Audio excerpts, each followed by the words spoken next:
Hello and welcome to the Car Care Now channel. Today we'll be talking about a very controversial subject.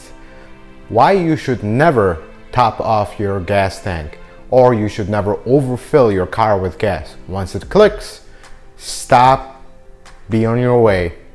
Let's dig into this deeper after this. As a professional mechanic, this is one of the most asked questions. People ask why. It's not just that should I or should I not, it's why. People often argue, I've been doing this forever, nothing has happened with my car. Well, I'm here to tell you, you've been lucky. So let's move on to this interactive slide that I made so I can explain how everything works. This is the basic diagram for the system. I know this looks like a lot, but bear with me. You have your fuel tank. Your fuel tank has a hose that is connected to a device called a vapor canister. The vapor canister has this little magic charcoals inside of it. They trap gas fumes. The idea of this whole system is gas fumes. You don't want those gas fumes going out to the environment, harming the environment, or you don't want them going into your garage, into your house. Everybody knows how horrible gas fumes are. This whole system is designed so you would trap these gas vapors inside the vapor canister, and then when the engine runs, there's another hose that goes from the vapor canister to the engine. There's a little valve called the purge valve. When the computer opens that valve, the engine takes these vapors, burns them in the engine, and you never get them in your garage and in your house. So there's also the vent valve. The vent valve is always closed. There's times where the vent valve open to draw in fresh air inside, never out. If the vent valve malfunctions, you're gonna have vapor smell all over your house, all over your car. So that's the basic outline of this system. Moving on. When you fill your car with gas, you're gonna put the gas here. As the gas starts filling up in your tank, the gas will be red. The vapor, the fumes, the gas fumes will start heading in the pipe. We're gonna make the gas fumes yellow. So as you continue to fill your tank, the vapor canister will fill with fumes. Now you're fueled, you're done, nothing came out, the pump clicked, and you're done.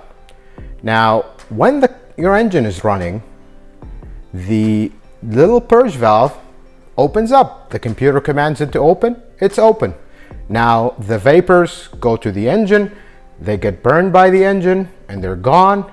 As the vapor canister level comes down, the fresh air comes in, fresh air fills everything, fills all the line, and everything is happy and beautiful.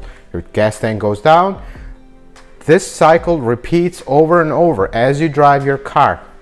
No gas fumes comes out of the system. It's all sealed. Now once your gas tank comes down, you're coming to empty, and here we go to the gas station trying to overfill our car. Same thing, the beautiful cycle is happening, the vapors are going to the vapor canister, but when you start overfilling your tank, here's what happens. You start forcing fuel to the vapor canister. You see how the red arrows are now going to the vapor canister. Once you fill the vapor canister with raw gasoline or liquid gasoline, the vapor canister is damaged. It's done. There's charcoals that are little rocks inside of there. Once they get wet, they're done. They no longer can contain the fumes. And after this, if you continue to do this, now you're going to ruin the vent valve, and this is where the first huge problem will happen. Once you ruin the vent valve, because all this charcoal now got stuck on the valve and now no longer can close, this is the first complaint. My car smells like gas, my garage smells like gas, and worst case scenario, my house smells like gas. This is terrible. Then, next worst case scenario, gas starts going to the purge valve, damages the purge valve. Now your check engine light comes on. Now you have all kinds of problems. Is it worth it? Is it really worth it for the extra 2 miles that you're going to drive, for the extra I don't know, quarter of a gallon that you put in your gas tank, or, you know, I am OCD, I'll admit. Everyone likes to round to a even number at the gas station. It's not worth it. So, let's talk some money. Let's talk how much some of this stuff cost. Vapor canister, prices for parts. These are very general averages. $300 to $1,200 just for the parts. Labor, $200 to $500. Now let's talk about the vent valve parts. Guess what? Most cases, the vent valve is part of the vapor canister. So now we're talking about the same thing. Purge valve parts, $75 to $200. Labor, another $75 to $200. How much is the total? It's not worth it.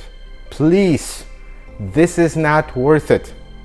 The system that are affected by this is called the evaporative emission system, or Evap for short. Most people call it Evap, and it is the single most misdiagnosed system by the professional mechanic community. It's just a very difficult system to diagnose sometimes, especially when you add a little bit of overfilling your tank to it.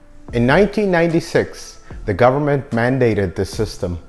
So if your car is 96 and newer, this applies to you. If you drive a 55 Chevy, this is not for you.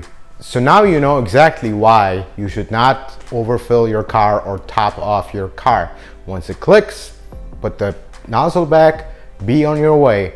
That is the best way to avoid you spending thousands of dollars fixing something that is totally unnecessary. I see this all the time, and I see people's faces when you tell them the quote for repair, how their faces light up when they know that they caused this.